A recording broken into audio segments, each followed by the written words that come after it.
632 में Persian empire के खिलाफ जो है वो कैंपेन स्टार्ट हुई। अच्छा, आप मुझे बता सकते हैं कि आपके ख्याल में पर्शियन एम्पायर जो है वो क्यों मुसलमानों के खिलाफ थे, या स्टेट ऑफ अरेबिया के खिलाफ क्यों थे? क्या रीजन हो सकता है आपके ख्याल ख्याल पे? ये जो पर्शियन एम्पायर थी, इनके मुसलमानों के खिलाफ होने का जो मेन रीजन था वो ये था कि ये जो नीचे का इलाका है, यमन और ओमान वगैरह के इलाके जो आपको यहाँ पे नजर आते हैं, ये इलाके जो है, ये इलाके मुस्लिम खिलाफत में शामिल हो गए। और इवन प्रॉफिट सल्लल्लाहु अलैहि वसल्लम के आखिरी सालों में यहाँ के लोगों ने इस्लाम कबूल कर लिया। अच्छा, पर्शियन एम्पायर के पास ये इलाके पहले पर्शियन एम्पायर के पास थे। फिर जब प्रॉफिट सल्लल्लाहु अलैहि वसल्लम ने प्रीचिंग स्टार्ट की, उस दौर में ये इलाके रोमन एम्पायर के पास चले गए थे। सो रोमन एम्पायर और पर्शियन एम्पायर दोनों के लिए इन इलाकों की बहुत ज्यादा स्ट्रेटेजिकल इंपॉर्टेंस थी, क्योंकि यहाँ पे पोर्ट्स थी इन इलाकों में। और जितना भी ट्रेड इंडिया से होता था वो सारा इन पोर्ट से होके, और फिर अरेबिया से, यहाँ से मक्का से, मदीना से, और फिर यहाँ सीरिया, और सीरिया से फिर ये मेडिटेरेनियन सी था, यहाँ से यूरोप, और इस तरफ जो है नॉर्थ अफ्रीका, और यहाँ से जो है ट्रेड अफ्रीका के अंदर होता था। तो ये बहुत बड़ा, बहुत इंपॉर्टेंट ट्रेड रूट था। और इन इलाकों की यमन और ओमान की बहुत ज्यादा स्ट्रेटेजिकल इंपॉर्टेंस थी। ये इलाके जब मुसलमानों के पास चले गए, तो तब रोमन एम्पायर और पर्शियन एम्पायर दोनों जो है उनके ताल्लुकात मुसलमानों से खराब हो गए। ससनीद एम्पायर जो है वो, आपको नजर आ रहा है कि इस तरफ का जितना भी इलाका है ये पर्शियन एम्पायर है, इसको ससनीद एम्पायर भी कहते हैं। और ऊपर का जो इलाका है इस तरफ, ये सीरिया का इलाका, ये that was a part of Roman empire. अच्छा, रोमन एम्पायर के दो हिस्से थे। एक ईस्टर्न साइड पे जो कि एशिया की तरफ का हिस्सा था, इसको byzantine एम्पायर कहते थे। और जो यूरोप की तरफ का हिस्सा था उसको होली रोमन एम्पायर कहा जाता था। तो byzantine empire that was the part of the Roman empire. तो ये आपको क्लियर हो गया कि रोमन एम्पायर और पर्शियन एम्पायर कहाँ कहाँ सिचुएटेड थे। चलिए, अच्छा, ये थोड़ी सी हिस्ट्री है, आप इसको देख लीजिएगा पर्शियन एम्पायर की, कि पर्शियन एम्पायर जो है वो काफी पुरानी एम्पायर थी। और काफी 1000 साल से ज्यादा हो चुके थे कि they were one of the superpowers on the surface of earth. उस जमाने में दो सुपर पावर्स थी, एक रोमन एम्पायर और दूसरी पर्शियन एम्पायर। अच्छा, जो कैंपेन्स शुरू में हुई, जो बैटल्स हुई, वो इस एरिया के अंदर हुई पर्शियंस के खिलाफ। ठीक है ना? इस एरिया को आजकल के दौर में ये इराक का एरिया है। और उस जमाने में इस एरिया को मेसोपोटामिया कहते थे। Mesopotamia is basically a valley between two reverse. ये आपके सामने मैप पे आ रहा है। अब देखिए ना, ये दो दरिया है, वन इज यूफ्रेटिस और दूसरा जो है टिग्रिस। जी। तो ये जो इलाका है, इस इलाके को मेसोपोटामिया कहते हैं। जितना भी दरमियान का इलाका है, दो दरियाओं के दरमियान का इलाका, इसको मेसोपोटामिया कहते हैं। इस एरिया में जो शुरू की बैटल्स हुई 633 में, अबू बकर रज़ियल्लाहु ताला अन्हु की जो दूसरा साल था, उसमें जो बैटल्स हुई वो सारी इस रीजन के अंदर हमें नजर आती है। यहाँ पे काजिमा की बैटल हुई, वलीजा की बैटल हुई। यहाँ पे जो इम्पोर्टेंट सिटीज थे उनमें हीरा बहुत इंपॉर्टेंट शहर था, और अल अंबार बहुत इंपॉर्टेंट शहर था। और इसके अलावा यहाँ पे आपको एक शहर नजर आ रहा है, फिराज, ये बहुत इंपॉर्टेंट शहर था। तो ये जितने भी शहर थे और ये पूरा जो रीजन था, इस तमाम इलाके को हजरत अबू बकर रज़ियल्लाहु ताला अन्हु के दूसरे साल यानी 633 में मुसलमानों ने कैप्चर कर लिया आफ्टर अ फ्यू बैटल्स। तो इन बैटल्स को हम डिस्कस करेंगे। तो एग्जाम में क्वेश्चन आ सकता है कि write an account of the expansion in Persian empire during the time of Abu Bakr रज़ियल्लाहु ताला अन्हु। इस तरह का क्वेश्चन आ सकता है, ये से मिलता जुलता कोई क्वेश्चन आ सकता है। तो जो पहली बैटल थी, it is known as the battle of Kazima. ठीक है, काजिमा आप देखें यहाँ बिल्कुल इस एरिया पे हुई थी। यहाँ जो एरिया है यहाँ पे बैटल ऑफ काजिमा हुई थी। और this was the month of April 633। मुसलमानों के कमांडर खालिद बिन वलीद थे, और पर्शियंस के कमांडर का नाम हुरमुज था। और मुस्लिम आर्मी का जो नंबर था दैट वाज 18,000, और Persian army that was around 20,000। अच्छा, पर्शियंस जो थे वो आर्मीज भेजते जा रहे थे, इसके बाद हम देखेंगे कि वो एक के बाद एक आर्मी भेज रहे थे, लेकिन खालिद बिन वलीद रजी अल्लाह ताला अन्हु ने उन आर्मीज को यूनाइट नहीं होने दिया। जैसे ही वहां से एक आर्मी आती, खालिद रजी अल्लाह ताला अन्हु जो है वो अटैक करते। और उस आर्मी को डिस्ट्रॉय कर देते। तो ये पहली आर्मी थी जो वहां से आई। खालिद रजी अल्लाह ताला अन्हु को खलीफा ने, हजरत अबू बकर सिद्दीक ने ऑर्डर दिया कि वो जाएं और इनका मुकाबला करें, बिकॉज खालिद रजी अल्लाह ताला अन्हु he was the best military commander of the खिलाफा। अच्छा, इसके अलावा हजरत खालिद रजी अल्लाह ताला अन्हु को री इन्फोर्स करने के लिए हजरत अबू बकर ने फोर आर्मीज भेजी, या अपनी आर्मी को उन्होंने फोर कॉलम्स में डिवाइड करके हजरत खालिद की मदद के लिए भेजा। अच्छा, फिर हम ये भी देखते हैं कि जितनी भी बैटल्स हुई, ये बैटल भी और अगली भी जितनी भी बैटल्स थी, उनमें हजरत खालिद रजी अल्लाह ताला अन्हु पहले उनको इस्लाम का मैसेज भेजते, उनको बताते कि इस्लाम की क्या तालीमात हैं, और फिर उनको ऑप्शन देते, या तो इस्लाम कबूल कर लें, नहीं तो जिजिया पे करके मुसलमानों की सिक्योरिटी में आ जाए, नहीं तो थर्ड ऑप्शन ये होता कि now they should be ready for war. ये तीन ऑप्शंस हमेशा मुसलमान देते। तो हुरमुज जो कि पर्शियन मिलिट्री कमांडर था, उसने लास्ट ऑप्शन चूज किया कि they are ready for war. अच्छा, इस बैटल में हम ये देखते हैं कि हजरत खालिद रजी अल्लाह ताला अन्हु जो है, उन्होंने बहुत ही तेजी से मार्च किया, और दुश्मन को जो है उन्होंने थका दिया।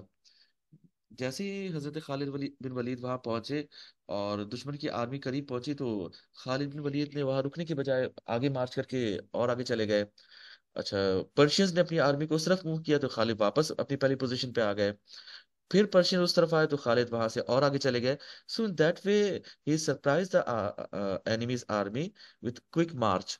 अब एनिमीज को समझ नहीं आ रहा था कि खालिद बिन वलीद क्या चाह रहे हैं, कहाँ पे जंग करना चाह रहे हैं, लेकिन इस तरह एक जगह से दूसरी जगह मार्च करने की वजह से दुश्मन की जो आर्मी थी वो बहुत ज्यादा थक गई।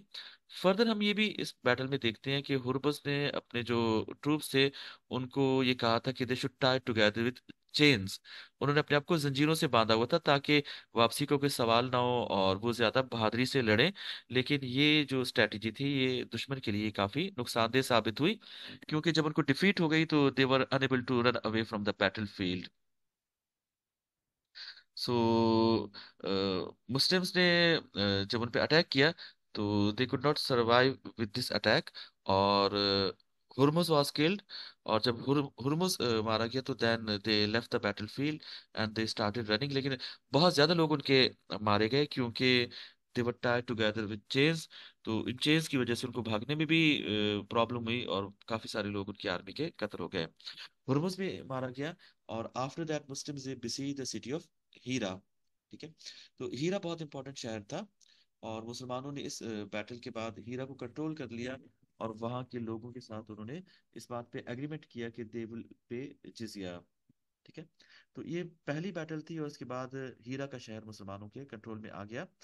After that the second battle, that is known at the battle of मजार। अब ये जो बैटल थी ये भी इसी रीजन में हुई, और दूसरी जो आर्मी थी जो इन रिवर्स को क्रॉस करके इस रीजन में आई, इसका जो लीडर था उसका नाम था कारिन, और एक और लीडर था कुबाद। तो ये दो लोग पर्शियस की तरफ से आर्मीज को कमांड कर रहे थे। खालिद बिन वलीद रज़ी अल्लाह ताला अन्हु की आर्मी इससे पिछली बैटल में 18,000 थी। नाउ देवर 17,000, क्योंकि 1,000 people, some of them they were martyred, or some of them they were injured, unable to fight in this battle। और जो पर्शियंस थी उनकी आर्मी 30,000 थी। And they cross tigris and a place called मजार, वहां पे उन्होंने आके अपनी आर्मी को इनकैम्प किया। और जो हुर्मुस के साथ जो लोग थे उनमें से जो बच गए थे उन्होंने भी इनको ज्वाइन कर लिया। फिर उसके बाद जैसे ही खालिद बिन वलीद रजी अल्लाह ताला अन्हु वहां पहुंचे, तो उन्होंने जाते ही आर्मी पे अटैक कर दिया। और इस अटैक में पर्शियन जो आर्मी थी वो सरवाइव नहीं कर सकी, और इस जंग में भी उनको शिकस्त हो गई। मजार जो शहर था, यहाँ के लोगों ने जिजिया देने पे एग्री किया, और इन that way Muslims they von second battle just in 2 months. अच्छा, इसके बाद जो है कुछ और आर्मीज को उन्होंने भेजा। अब यहाँ देख रहे हैं कि ये मुसलमानों की आर्मी है यहाँ पे, और उसके बाद ये जो दूसरी आर्मीज नजर आ रही हैं, ये एक आर्मी अंदाजगर इसका कमांडर था, और एक और आर्मी इसका कमांडर बहमान था। So these आर्मीज were following the previous to आर्मीज। तो पहले दो आर्मीज आई थी, अब दो और आर्मीज जो है वो पर्शियंस ने भेजी। लेकिन अबू बकर रजी अल्लाह ताला अन्हु ने इस आर्मी को यहाँ पहुंचने नहीं दिया, और उससे पहले ही उन्होंने इस आर्मी पे, जो अंदाजगर की आर्मी थी, इस पे अटैक करके इसको डिस्ट्रॉय कर दिया। अब देखिए, ये भी खालिद रज़ी की एक स्ट्रैटेजी थी, ग्रेट स्ट्रैटेजी थी कि उन्होंने पर्शियस की आर्मी को यूनाइट नहीं होने दिया। अगर ये तमाम आर्मीज यूनाइट हो के मुसलमानों का मुकाबला करती तो that would be difficult situation, लेकिन हजरत खालिद रज़ी अल्लाह अन्हु ने उनको मिलने नहीं दिया। Third battle, important battle, that was battle of Valeja.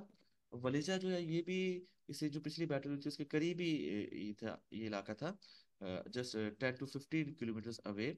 और इस बैटल में जो पर्शियन कमांडर, उसका नाम अंदाजगर था, मुसलमानों के कमांडर खालिद बिन वलीद थे, और मुसलमानों की आर्मी जो है वो कम होके 15,000 रह गई थी। Now you see that Muslims they have no री, और वो उसी आर्मी के साथ जंग कर रहे थे, लेकिन दे वर विनिंग एवरी बैटल। ठीक है। तो पर्शिया ने दो आर्मीज भेजी थी, जिनमें से पहली आर्मी अंदाजगर की कमांड में आई थी। इन्होंने भी यूफ्रेट क्रॉस किया, वलीजा के मकाम पे इन्होंने भी अपना कैंप लगाया, और मुस्लिम जो कैवलरी थी उसको खालिद बिन वलीद रजी अल्लाह ताला उन्होंने दो हिस्सों में डिवाइड किया। अच्छा अच्छा, इस बैटल में मुसलमानों की जो स्ट्रेटेजी थी, खालिद बिन वलीद रजी अल्लाह ताला अन्हु की जो स्ट्रेटेजी थी, दैट वाज मार्वलस स्ट्रेटेजी, जिसकी वजह से दुश्मन जो है उसको डिफीट हुई। आप यहाँ पे मैप पे देख रहे हैं कि ये जो थी, ये जो आर्मी आपको नजर आ रही है ग्रीन कलर में, दिस इज मुस्लिम आर्मी। ठीक है। और ये जो रेड कलर की आर्मी आपको नजर आ रही है, दिस इज पर्शियन आर्मी। और खालिद बिन वलीद रजी अल्लाह ताला उन्होंने जंग के दौरान कुछ कैवलरी को पहाड़ों के पीछे छुपा दिया। ठीक है। यहां तक आपको क्लियर हो गया कि खालिद बिन वलीद की क्या स्ट्रेटेजी थी। यानी उन्होंने कुछ आर्मी को पहाड़ों के पीछे छुपा दिया, और जब बैटल स्टार्ट हुई तो शुरू में मुसलमानों ने पर्शियंस पे अटैक किया, और उसके बाद फिर जब काफी टाइम गुजर गया, 3-4 घंटे गुजर गए, तो मुसलमानों ने ये शो करना शुरू कर दिया कि नाउ दे आर रिट्रीटिंग और they are losing the battle. तो उन्होंने पीछे हटना शुरू कर दिया। लेकिन इस तरफ की जो आर्मी थी वो पीछे नहीं हटी। जो दरमियान की आर्मी थी, मुस्लिम आर्मी, उन्होंने पीछे हटना शुरू कर दिया, और इस आर्मी ने इसको यहाँ से इनको घेरना शुरू कर दिया। तो that was like crescent type of situation. ठीक है ना। तो मुस्लिम आर्मी ने आहिस्ता आहिस्ता उनको साइड से घेरना शुरू कर दिया, और जब पर्शियंस की आर्मी को उन्होंने इनसर्कल कर लिया, तो जो छुपे,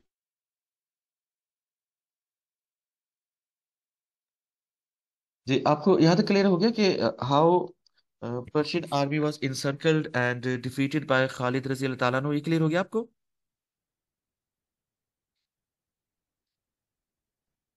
आगे चलें। ठीक है। तो इसकी डिटेल्स आप इसमें पढ़िएगा कि इस बैटल को दो फेजेस में डिवाइड किया जाता है। पहला फेज वो था जिसमें मुस्लिम आर्मी ने ये शो किया कि दे आर बीइंग डिफीटेड, लेकिन असल में दैट वाज अ स्ट्रेटजी, और वो पीछे हटते गए, और पर्शियंस ये समझते गए कि वो जीत रहे हैं जंग। लेकिन जब मुकम्मल तौर पे उनकी आर्मी इंसर्कल हो गई, तो मुसलमानों की जो कैवलरी थी, छुपी हुई कैवलरी पहाड़ों के पीछे, वो निकल के आए और उन्होंने अटैक करके उनको डिस्ट्रॉय कर दिया। So in this way Muslims they won this battle again. तो अब आप देख रहे हैं कि जितनी भी बैटल्स हुई हैं अभी तक, उन तमाम में Muslims they were winning despite there less number. तो इस पूरे रीजन में जितनी भी बैटल हुई, most importantly under the command of Hazrat Khalid bin Walid रजी अल्लाह ताला अन्हु, इसमें Muslims they won the battle. तमाम बैटल्स मुसलमान जीत गए। अच्छा, जो कैवलरी उन्होंने छुपाई हुई थी मुसलमानों ने, उनके जो कमांडर थे वो दिरार इब्ने अजवर थे, और सुवैद इब्ने मुकरिन थे। तो इनका नाम भी आप मेंशन कर सकते हैं। इसके बाद जो नेक्स्ट बैटल हुई इसी एरिया में, ये मई के महीने में हुई। अब आपने देखा ना, अप्रैल में दो बैटल्स हुई, और ये मई में दूसरी बैटल हो रही है। चार बैटल्स, यानी 2 महीने के अंदर अंदर चार बैटल्स हो गई। मुस्लिम कमांडर खालिद बिन वलीद थे, और पर्शियन कमांडर का नाम जबान था। मुसलमानों की आर्मी 15,000 थी, उनकी अराउंड 70,000 थी। कुछ ने कम भी लिखी है, लाइक 35-40,000, लेकिन ज्यादातर लोगों का ख्याल है कि 70,000 आर्मी थी।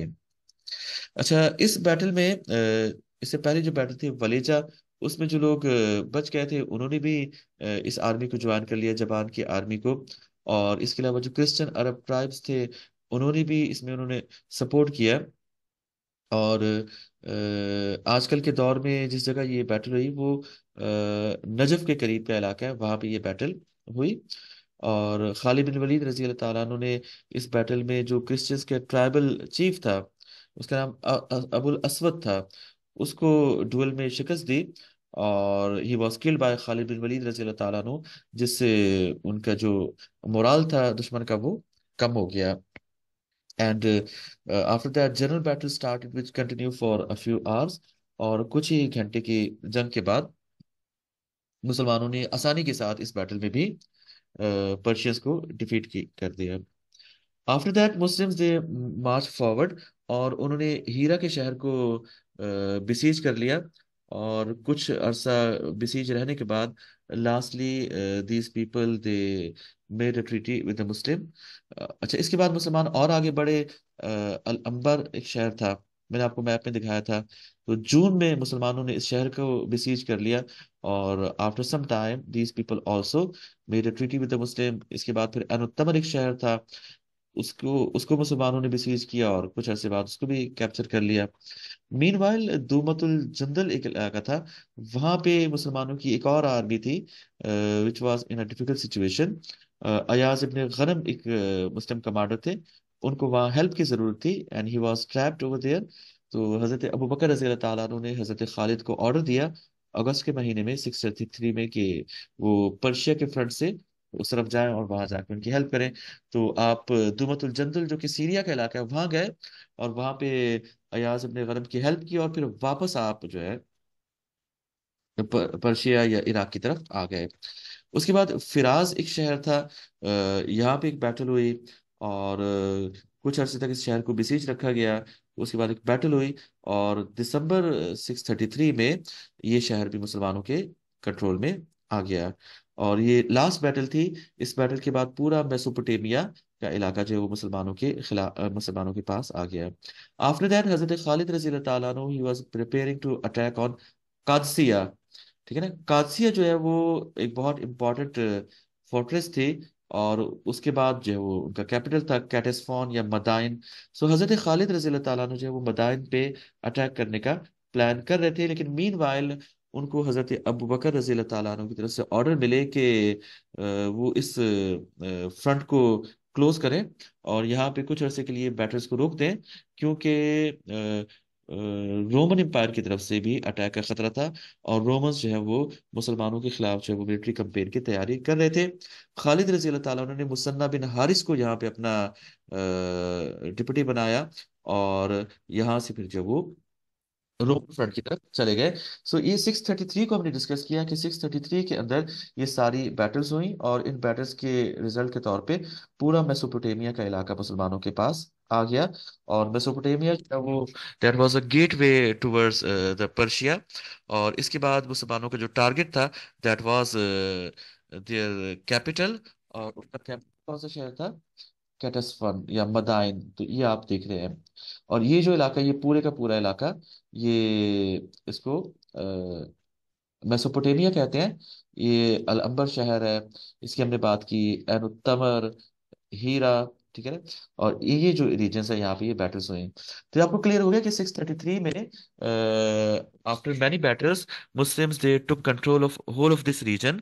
और उसके बाद हजरत खालिद रजी अल्लाह ताला अन्हु को अबू बकर सिद्दीक ने ऑर्डर दिए कि now he should leave this front, और यहाँ से वो रोमन एम्पायर के खिलाफ जो बैटल्स हो रही हैं उनकी कमांड करने के लिए सीरियन फ्रंट पे मूव कर जाएं। तो यहाँ तक आपको क्लियर है? इसमें कोई क्वेश्चन, यानी एम्बिग्विटी?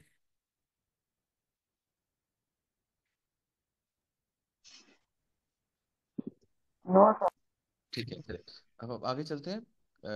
रोमन एम्पायर के खिलाफ जो बैटल्स हुई they took place in the next year 634, जो कि अबू बकर सिद्दीक रजी अल्लाह तआला अन्हु की खिलाफत का आखिरी साल था।